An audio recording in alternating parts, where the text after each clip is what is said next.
I'm Andy James and I'm the clerk for the Burstwick Village Hall. Well, it's a hub of the community in a sense, which we're trying to be.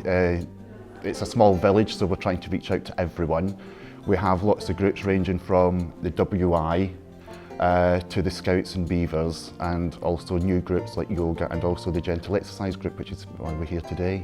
We do know that with it being not a rural village, but different from city life where you've got more people in a village, it's quieter, so you just want to hope that there's no one on their own, being left out, suffering from depression because they're always on their own. So we advertise quite a lot with the groups that we do, so we can encourage people to come together at events. Sports Playing Act Group contacted Burstwick Village Hall, it's been October last year, to form the gentle exercise group.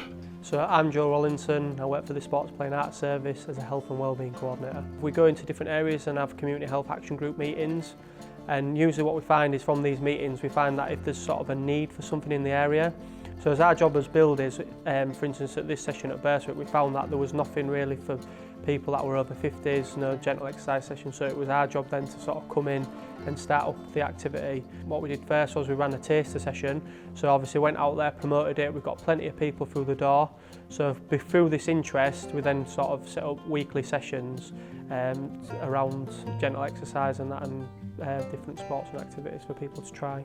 So this could be like curling, temping bowling, even done stuff like play your cards, right, that sort of thing. So it's all just fun games really for people to enjoy, and I just try and make them as fun as possible and try and generate that laughter and enjoyment. Not only is there curling to do, different activities and quizzes, there was the sense of banter amongst the people, because some of the ladies would come in, they'd be quite quiet at first, but once they got into the activities, their personalities would come out and their confidence, and so they'd all start having a bit of banter, and you could see a sense of togetherness coming along, which is what we're aiming to do within the village, not just obviously with the 50 plus, but for everyone. We want to be available to everyone for as much as we can. We find that there's a lot of people who are socially isolated, especially within the rural areas like Burstwick. I mean, a lot of people can't get out due to transport and different things like that, and I think something like this is really, really important for them, just for improving the social output and getting out there a bit more and being more active and sort of improving the lifestyle that way, as well as health.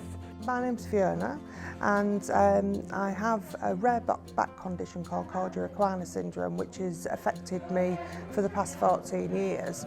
I also had a stroke 4 years ago, so I found myself over time being quite housebound really, and not being able to get out and about.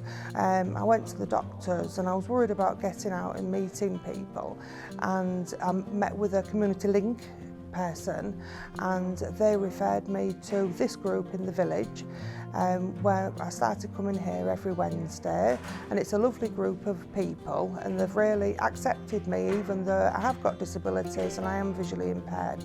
I really feel as though I've been accepted in the group.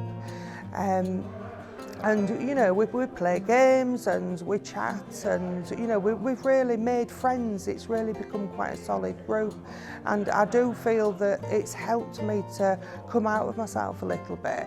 And it's, you know, being every Wednesday, it's given me a little bit of routine, and I really look forward to my Wednesday mornings and coming here and just being a part of it. And it's absolutely lovely. So now the group are in a strong position in respect of each week when setting up the activities. They feel comfortable when being here early and finding out different roles between them. So what I found was with this group is it's not particularly one person that's running it, it's the group itself. They all come together and work as a team, which is really, really positive. So we're now going through this process of applying for a grant for the equipment that they've used at this session. So all being well, once the grant goes through, they'll be able to have their own equipment and be able to continue using these games and having fun and enjoyment really. So going forward, obviously we want to support the group, have it sustained. I'm here for support, and I know Joel is only a phone call as well for support. I've got a really good feeling that it's going to keep going ahead and it's not going to stop, it's going to get stronger and stronger, and the numbers will continue as well. So if you were a village hall and you needed some support with setting up an activity, this is something that the Sports Playing Arts Service would be, you know, happy to assist with. we can go out and help promote the activity that you're looking to do. So we could teach volunteers how to run a session and how to run the activity and support them until we feel that the time's right then to step away and sort of help build that session up in that community.